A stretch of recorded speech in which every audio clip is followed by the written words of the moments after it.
Ngayon naman, mag-airport guide tayo. Mag-hotel room tour muna tayo. Shopping!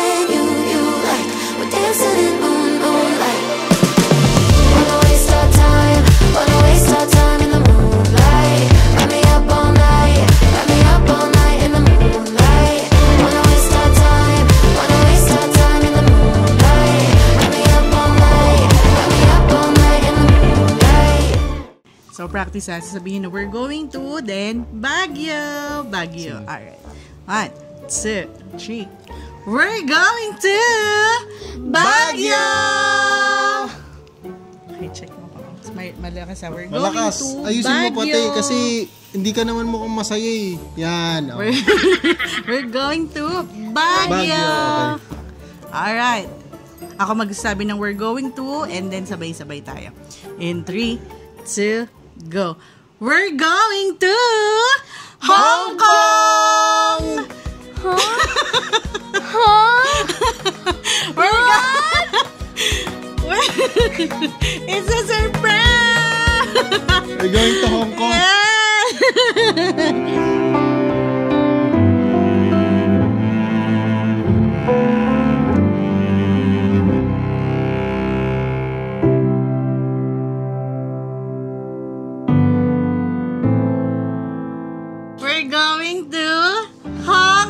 Isa pa, mas maayos. Mas maayos. Pag walang iyak, sabi ko masaya. Baguio ka pa. Sabay-sabay na tayo ngayon ng Hong Kong, here we come. Okay, sabay-sabay tayo. Hong Kong, here we come. Sabay-sabay tayo in 3, 2, go. Hong Kong, here we come.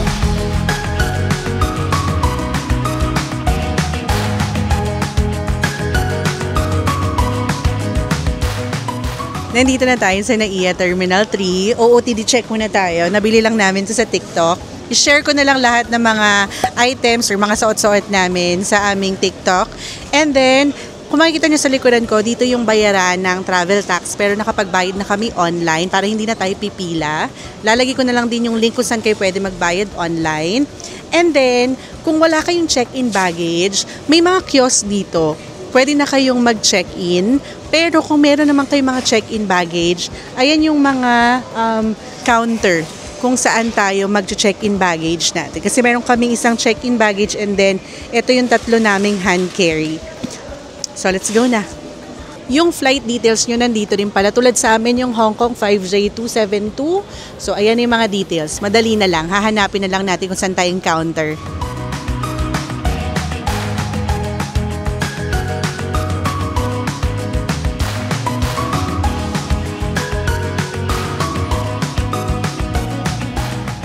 Mag-airport o OOTD check muna pala tayo. Tignan nyo naman. 'Di ba? Couple. Terno kami. Nabili lang namin 'to sa TikTok shop. Even yung mga luggage namin and bags, sapatos ko from TikTok shop na rin. Gagawan ko 'to ng video. Puntahan nyo lang yung aming TikTok page, Team Ogad Vlog. So i-share ko doon kung saan namin 'to mga in-order. So itong damit ko, sapatos ko, bag ko, luggage ko, tumbler ko from TikTok kasi ang mura. Ayan, nandito na tayo sa boarding gate. Nakalagpas na tayo sa immigration. Siyempre, nandito pa rin si Daddy O at sa Little Miss O. Ngayon naman, mag-airport guide tayo. Actually, konti lang and sobrang dali lang naman requirements papuntang Hong Kong. And for the first time, no, parang 30 minutes lang yung naging process namin. And then, nandito na agad kami sa boarding gate. Mabilis lang din yung immigration. So, unang-una, syempre, ang aalamin nyo, kung saan kayong terminal. Check nyo lang dun sa nabook nyong flight.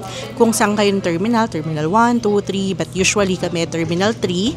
So, pagpasok namin ng terminal 3, any gate naman doon. Pagpasok namin ng terminal 3, make sure nyo lang din na nakapagbayad na kayo ng travel tax. Kami, ang ginagawa namin, during nagbubuk pa lang kami ng flight, nagbabayad na kami ng travel tax online. Kasi dito, pwede kayong magbayad. Kaso, may mga times na sobrang haba ng pila. Ganon. So, kung nagmamadali kayo or kaya konti na lang yung oras nyo, tapos pipila pa kayo, baka malate kayo. Isa rin sa pinaka-importante na requirements dito sa Philippines ay yung e-travel. Kailangan yung i-fill out yan before your departure and before your arrival pabalik ulit dito sa Pilipinas. Napakadali lang naman gawin yan. Through online, pwede nyong ma-fill outan yung form and for free lang yan. Yung link niyan ilalagay ko sa video na ito and sa description box. And after nyo ma-fill outan yung pinaka-4, may lalabas dyan na QR code, yun yung ipe-present nyo or yun yung hahanapin nila sa inyo. I-ready nyo na lang yung screenshot ng QR code nyo, pero kami kasi nagpiprint talaga kami. Kung wala kayong check-in baggage, pwede kayong mag-check-in online and meron ding mga kiosk dito na available. Pero kung katulad namin kayo na may check-in baggage kaming isa, kailangan namin mag-check-in sa counter. Tapos yung counter na yan, makikita nyo dun sa mga nakapaskil, may board doon lumalabas yung flight mo and kung saan kang counter. So sundin mo lang yun, sobrang dali lang. And then mahanap mo na yung counter mo. Again, kung hindi mo alam ang dapat mong gawin, magtanong ka. Mababait naman yung mga tao dito. Then, dito na tayo sa check-in counter. Sa check-in counter, ang hinihingi sa'yo is yung passport mo. So, dapat yan valid. And then, hihingiin din sa'yo yung flight details mo. So, ibigay mo lang yan. So, minsan hinihingi rin yung IDs. So, i-prepare nyo na lang din yun. And then, dito sa check-in counter, dito na i-weigh or titimbangin yung mga check-in baggage nyo. So, tulad nung sa amin, dapat hindi lalagpas ng 20 kilos. And then, minsan din, titimbangin even yung mga hand carry nyo na hindi dapat na magpas ng 7 kilos. So ngayon, sobrang dali lang, smooth lang yung process namin. Yung check-in luggage lang namin yung tinimbang and then the rest hindi na. So first time ko lang din na-experience yung ganon. Then from check-in counter, dyan na sila magbibigay sa inyo netong ticket. Dito indicated kung saan kayong gate number and then yung seat number nyo. So doon pwede na rin kayo mag-request kung gusto nyo bang mas magkakatabi, kung gusto nyo ba ng window seat. So make sure din namin na hindi kami nandun sa likuran or bandang puwet ng eroplano. Gusto namin nasa gitna or medyo harap. Ipakita ko sa inyo itong aming ticket. So dito makikita nyo yung seat number namin and then nandito yung boarding group number 5. Si Brian, yung anak ko, boarding group 1 siya. Kasi kid or kaya yung mga PWD, senior number 1 yan. Sila yung mga mauuna sa pila. So since hindi naman pwedeng mauna si Brian mag-isa, usually nagiging boarding group 1 kami. So syempre nauuna kami sa pila. Pero kapag kinuha yung mga hand carry namin, nagpapahuli na lang kami. After ng check-in, ito na yung mga kinakabahan dyan, immigration na. Usually, kapag pamilya talaga, wala nang tanong-tanong, mabilis na lang. Kami never namin na-experience na tanong kami, stamp agad. Pero again, lagi nyong i-prepare lang dyan, kailan ang balik nyo, anong trabaho nyo, and what. So, i-research nyo na lang din yung mga usual tinatanong dyan. Pero pag family, katulad namin, never natatanong talaga, stamp agad, mabilis lang ang process. But again, may mga oras na yung immigration line sobrang haba. So siguraduhin nyo rin na may enough time kayo talaga mag-process dito sa airline. Tulad namin ngayon 30 minutes lang but usually 1 hour. Pero yung iba may mga horror stories sila na 3 oras sila dito sa process, like from check-in, from travel tax, immigration, ang haba ng pila. Sa immigration, kung wala kang tinatago, chill ka lang, huwag ka makikipagtawanan or nakangiti masyado kasi baka iniisip nila na meron kang tinatago or parang papaka-jolly-jolly ka dyan para hindi nila pansinin na kinakabahan ka. So kami kapag lumalapit kami ng immigration, poker face lang pero smooth lang naman din yung process. Sa immigration, usually ang hinihingi dyan is itinerary nyo, yung mga gagawin nyo, and then hihingian din kayo ng mga bookings nyo. For example, titignan nila kung nag-book ka ba ng Disneyland. For example, kami sa Hong Kong, titignan nila kung nag-book ka ba ng ganyan, nasa ng proof, and then may COR ka ba, Certificate of Employment pala. So, mga ganong details. If ever, ilalagay ko na lang sa video na to yung mga requirements or yung mga usual nilang tinatanong. Pero alam niyo yung nakakatawang part, hindi ako sa immigration, mas napipressure or kinakabahan. Yung after immigration ako, parang medyo pinagpapawisan. Alam niyo kung bakit? Kasi dyan na i-inspect yung bag. Bigla parang minamadali ka. Alam mo yung parang talagang lahat sila naka-rush sa'yo. So doon minsan tatanggalin yung sapatos mo kung naka-boots ka. And then yung mga tubig ipapatanggal. Minsan jacket papatanggal din yung parang nagmamadali ka kasi may anak ako. So parang ang dami ko ring bit-bit din si daddy nakahiwalay pag men, women yan magkahiwalay. So ang dami ko nga kasi kasuhin. So para akong dun pa ako nasi-stress, dun pa ako nape-pressure. Pero dahil wala naman akong tinatago, wala akong dapat ipangamba. Medyo nire-rush ka lang. So parang dun ako nagpapawis palalo. Then minsan nakita or na-detect na meron akong lotion. So, kinuha nila. Buong-buo pa yung lotion ko. Sayang. So, ngayon, ni-ready ko na talaga. Wala na akong nilagay rin sa mga hand carry namin ng mga liquid. And, isa pa pala, sa nagiging way ko, alam nyo, before kasi, laging napapatapon yung tubig namin. Lagi siyang talagang napapatapon. May anak ako, so kailangan ko rin talaga ng liquid or tubig. So ngayon, parang 3 times ko nang ginagawa. Ang ginagawa ko is yellow yung nilalagay ko sa loob. So parang hindi siya nakakount as liquid. So yellow talaga yung laman nito. And then paglagpas ko ng immigration, doon ko nalalagyan ng tubig. So ngayon, may malamig akong inumin. Diba? Ice cubes ang nilalagay namin dito. Cute pala nito. Yung mga suot pala namin ngayon, and then yung bag ko, travel bag ko, etong tumbler na sobrang cute, i-upload ko sa aming TikTok kung saan namin to mga nabili kasi halos lahat ng dala namin ngayon, even ang luggage namin, tumbler namin, mga suot-suot namin, bag ko, ayan, from TikTok namin nabili. So i-upload ko na lang yun sa TikTok. So after immigration, then after scanning ng mga luggage nyo, then yun na, makakahinga na kayo, hahanapin nyo na lang yung boarding gate nyo na nandito naman indicated sa inyong ticket. After naman dyan, makikita nyo maraming mga kainan, marami kayong pwedeng kainan, bilihan ng mga pagkain, noodles, ganyan, may CR, may kuha ng tubig, may laruan ng mga bata, so marami kayong pwedeng magawa after immigration. So habang naghihintay nung flight nyo.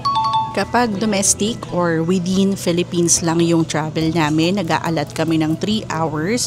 And then kapag international, 4 to 5 hours ang inaalat talaga namin. Mas gusto namin yung naka-chill na lang kami naghihintay kaysa yung nangangarag, tumatakbo. Ayoko ng ganun.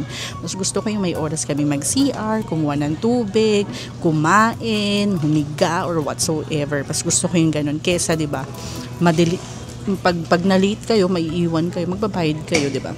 Sayang pa. Later, i-share ko sa inyo kapag pa-board na kami ng airplane, at the same time, i-share ko din sa inyo yung mga kaganapan pagdating natin sa Hong Kong. Hindi tayo nagtapaking. Nandito tayo sa Katunying. Ay! So, first time nating matitikman yung Katunyings. Nasa 300 pesos per meal yung presyo dito. So, let's see kung masarap ba. So, dito lang yan paglagpas-lagpas nung scanner. Yan, ito yung pagkain ni Daddy O. Ano yan? Chicken krapaw. Kay Daddy O is yung chicken krapaw. And then, ito naman is yung pork shawarma. Yung order ko is, garlic pepper. Ayan, diba? Hindi ko na alam. Ang cute talaga ng tumbler ko. Tuwang-tuwa ako.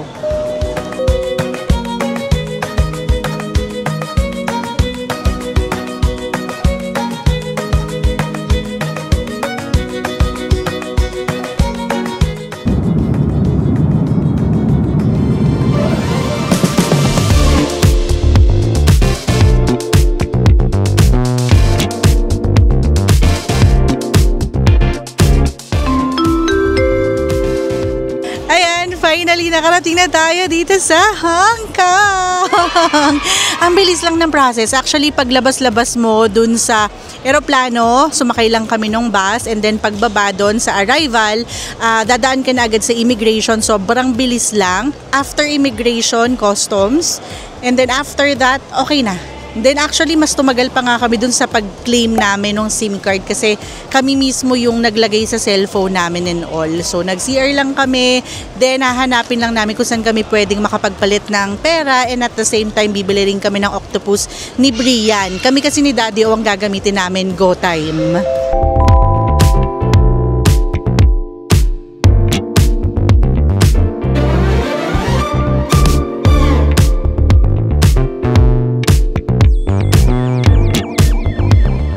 So malapit na tayo sa aming hotel. Hindi ko na na-video yung transfer namin from airport papunta sa aming hotel kasi nag-bus lang kami, nag-commute lang kami. So sobrang init. And ang maganda doon, isang bus lang from airport dun papunta doon sa hotel namin. So kain muna tayo. Nandito tayo sa Chinese restaurant. Hindi ko mabasa kung anong pangalan. Ito yung naunang i-serve sa amin. Ang sarap nito. Hindi ko alam yung mga tawag. Pero, nag-base na lang ako dun sa picture at dun sa description niya. And yung total bill pala namin is 200 for each KD. So, times 7. So, roughly nasa 1,500 pesos. Kasi 7 something yon. First real meal of the day na nandito na tayo sa Hong Kong. Grabe, ang dami pala nating na-order. Nagutom kami sa paglalakad kasi nag-commute lang kami from airport papunta dito. And malapit na lang din yung hotel namin dito. Chinese restaurant pala tong pinasok namin. Ayan siya, ang sarap. Kain tayo!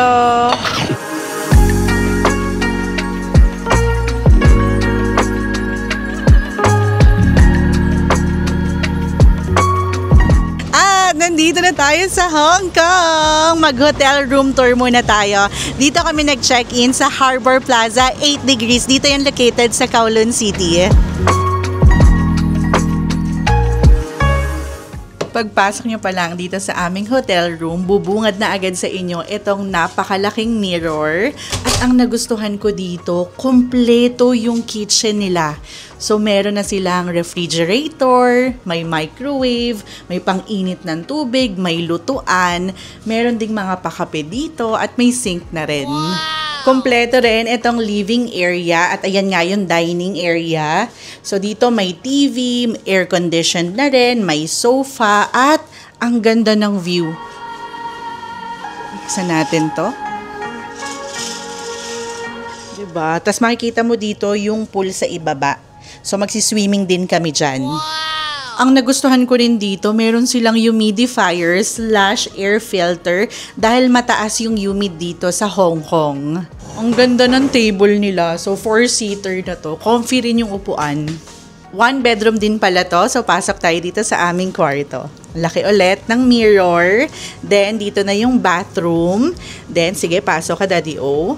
Meron ditong wardrobe, kompleto na rin yan. May hanger, may safe, may pang-plancha, may pang-organize talaga. Pagpasok nyo naman dito sa aming bathroom, malaki na rin to ha. And then, may bathtub. Ayan pala yung nagustuhan ko dito. Then, provided naman yung towel kahit magpapalit-palit ka everyday dahil may naglilinis dito. Hot and cold na rin yung shower at dahil nga nasa Hong Kong tayo, hindi uso ang bidet. Kaya, meron tayong portable bidet. Talagang bumili ako nito. And then, maluwag din itong walkway at makikita nyo na nga ang aming bed. Queen size bed to ha, maluwag talaga pang buong pamilya na. Meron ditong side table and then maganda rin yung view dito. May TV, may aircon, may internet syempre. And nagustuhan ko rin dito, malinis at mabango namin nadatnan yung room. Nangungulit pa nga sila, tumatawag sila everyday kung gusto namin magpa-cleaning. May swimming pool na rin pala dito, may gym, may sauna at pa-free breakfast pa. Mare-recommend ko tong Harbour Plaza 8 degrees kasi malapit to sa lahat. May malapit na MTR, may malapit na bus station, maraming kainan, may malapit din na convenience store. Wala kami nakikitang Pinoy dito, puro mga foreigner yung nag-check-in. So, i-consider nyo na to sa next Hong Kong travel nyo.